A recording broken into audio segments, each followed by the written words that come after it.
सगळ्यांनी त्यांना हाका मारल्या, खाली या खाली या, तरी ते खाली आले. जसे दाजी विठ्ठलपंत आले आणि विठ्ठलपंतांची आणि ऐनाथ महाराजांची जशी नजरानजर झाली तसे ते सरसर सरसर खाली झाडावरून उतरले आणि उतरून त्यांच्या समोर उभे राहिले. दाजींना खूप वर्ष झाल्यामुळे आणि ते म्हातारे झाले होते थोडे, तर ओळखू नाही आले. पण त्यांनी जसा शब्द काढला तोंडातून, ओळखलं का? दाजींनी त्यांचे पाय धरले. तुमच्यामुळेच मी आज या पदाला आहे, तुम्हाला मी ओळखलं नाही, मला माफ करा.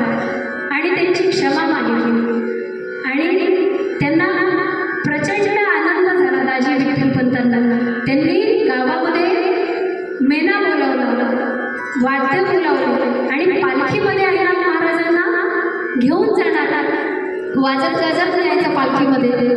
पण ऐनाथ महाराजांना जसं काही उमरखेड माहितीच, त्या पालखीच्या मार्गाने न जाता त्या पायी पायी जुन्या रस्त्याने निघाले आणि एक जुनाट विठ्ठल मंदिर तिथे 12 वाजलेले तिथे येऊन राहिले. ते ठिकाण त्यांना आवडलं. आजही उमरखेडमध्ये आपण सगळे मायबाप आला तर आजही ती 12 आहे, त्याच्यावरचा तो वृक्ष जशाला तसा आहे. हायवेमध्ये चालला होता पण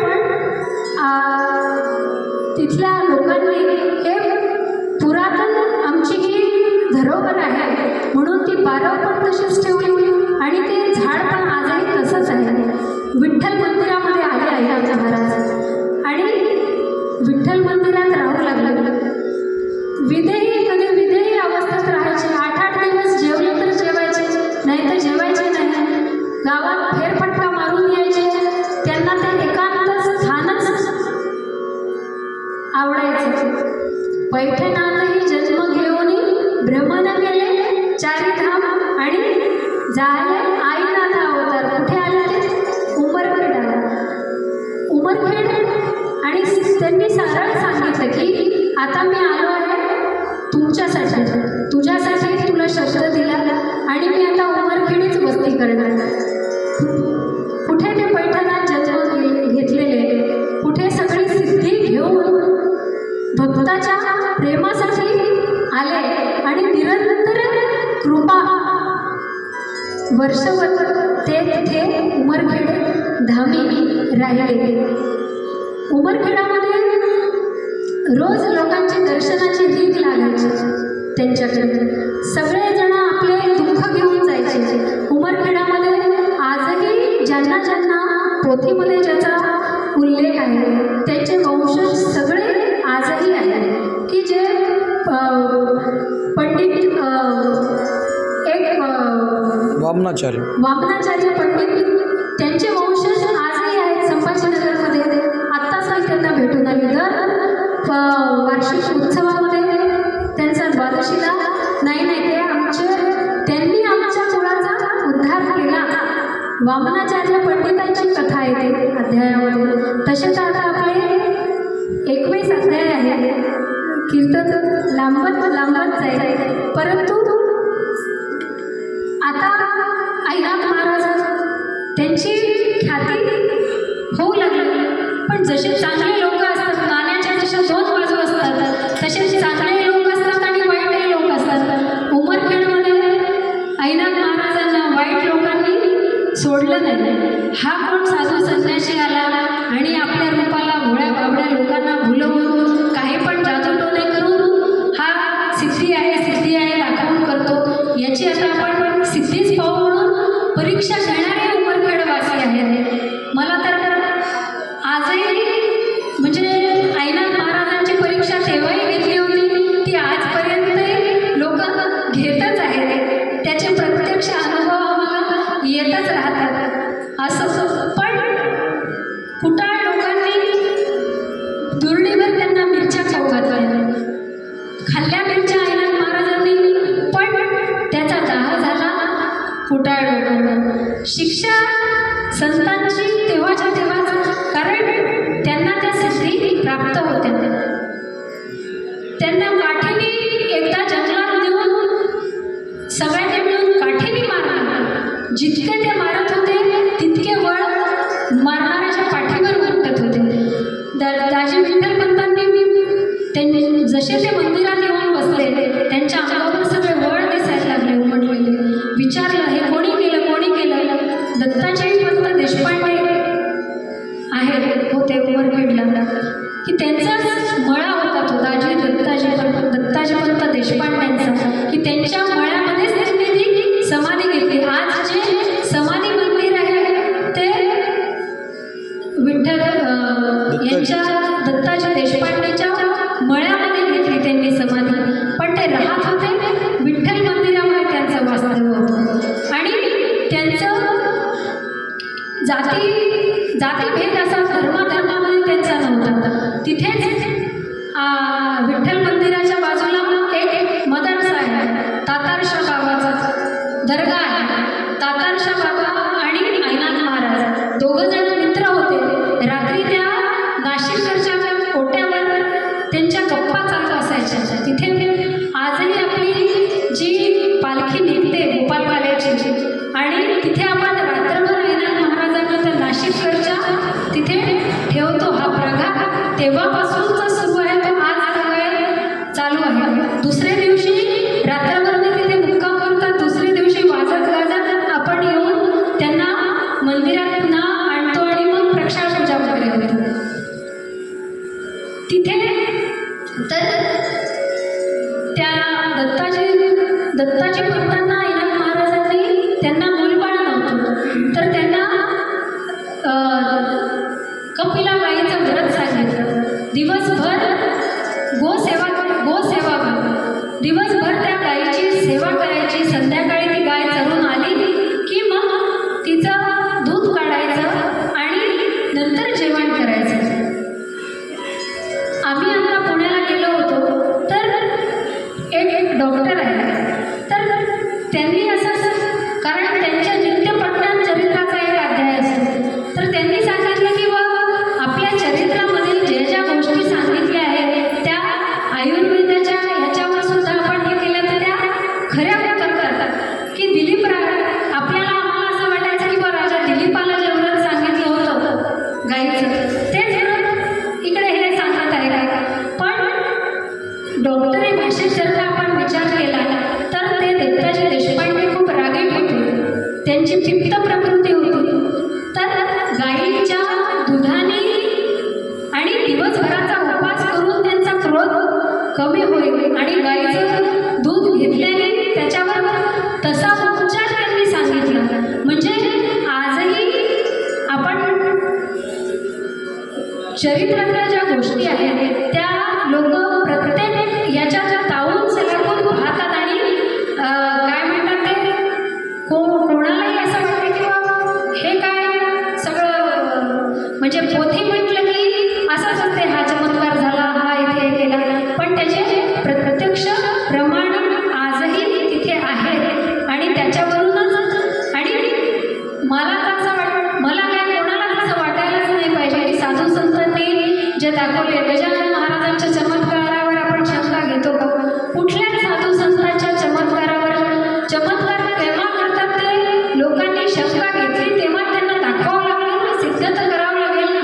नाहीतर मग पाखंडाचाच जास्ती नास्तिकवादच फोफावे आणि नास्तिकवाद कलियुगामध्ये काही कमी नाही. कलियुगी उद्धार हरीच्या नामे उमरखेडमध्ये 90 वर्षाच्या वयापर्यंत आईनाथ महाराजांनी वास्तव्य केलं. सगळ्यांची सेवा केली, सगळ्यांकडून सेवा करवून घेतली आणि तिथे आमचे आता ही आमची सेवा करणाऱ्यांची आम्ही सेवेकरी तिथले आमची ही सेवा करणाऱ्यांची 9वी पिढी आणि आईनाथ महाराजांनी अशीच कृपा आमच्यावर ठेवावी की पिढ्यानपिढ्या त्यांनी नाथमायेने सेवा करून घ्यावी.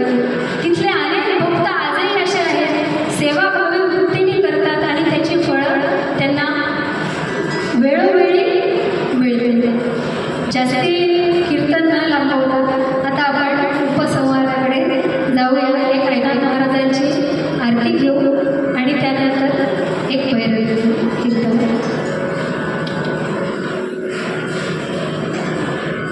ब्रह्म सनातन रूपा योगेशा सुरवर वंदित भावे तव पद जलेशा अगाध गुणगण महिमा वदते नाशेषा व्यतिरेकान्वय भूते पूर्णावशेषा जय देव जय शिवरामा विदति हरिनाथ स्वामी अनुदिन मम मन देवी निजपद सुखदामी जय देव मातृष शरणागत जनवत्सल ते करिता धरिला लीला विघ्नजन उद्धरिता दर्शन स्पर्शन वीक्षण वंदन सत्परिणाम भाविक सेवक करले तव नाम स्मरता जय देव जय शिवरामा विदादी ऐनाथ स्वामी अनुदिन मम मन देवी निजपद सुखदामी जय देव विदेही असता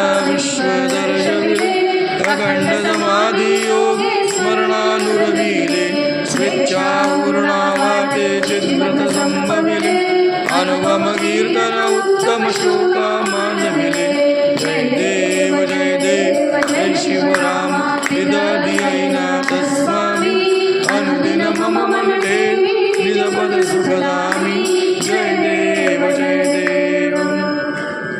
ओंकारेश्वर या पवित्र ठिकाणी आज अतिशय आपण थकलेले असताना आणि तुमचे सगळ्यांचे मी आभार कसे मानू की माझे रटाळ झालेले 4 शब्द तुम्ही इतक्या शांततेत ऐकून घेतले आणि जे काही चुका झाल्या असतील त्या माझ्या आणि जे काही चांगलं वाटलं असेल ते आपल्या सद्गुरूंचं इथली प्रत्येकाची गुरुभक्ती रितेशजींचा रोजचा परिपाठ पाहिला म्हणजे देव माणसं आहेत याच्यात वंदना काका पाहिल्या आमच्या मावशी आत्या पाहिल्या रोज आपल्या गुरूचं नित्य निर्माणी करणारे प्रवासात बसलेले असो कुठेही बसलेले असो काही असो या काही प्रत्येक ठिकाणी पूजा करायची म्हणजे सगळं व्यवस्थित काढणार आमच्या काकू आमच्या अग्रवालताई बनसोड काका आपल्या शोभाताई आमच्या खालूताई इतक्या सुंदर अशी जोड इथे जमली आणि इथल्या पुनीत पावन परिसरामध्ये मला माझ्या सद्गुरू स्तवन आज करायला मिळालं त्याच्यातच मी स्वतःला खूप काय म्हणतात ते धन्य समजते कारण माझी एवढी पात्रता नाही आहे की इतक्या अथांग सागरामध्ये आपला एक थेंब जरी आपला ह्याचा पडला तरी ती सेवा माझ्या सद्गुरूंनी ती पावन करून घ्यावी आणि तुम्हाला खूप वेळ बसावं लागलं आणि माझं बोल ऐकून घ्यावं लागलं त्याबद्दल तुमच्या सगळ्यांचे धन्यवाद आणि आयोजकांचेही धन्यवाद सीताकांत स्मरण जय जय राम एक भैरवी गीत करुणा येईल काय ओ नाथ माझी करुणा येईल काय करुणा येईल काय करुणा येईल काय करुणा येईल काय ओ नाथ माझी करुणा येईल काय अन्यायी अपराधी बालक अन्यायी अपराधी बालक विसरून गेलो पाय विसरून गेलो पाय करुणा येईल काय ओ नाथ माझी करुणा येईल काय लंपट होऊन खटपट करिता लंपट होऊन खटपट करिता विसरून गेलो पाय विसरून गेलो पाय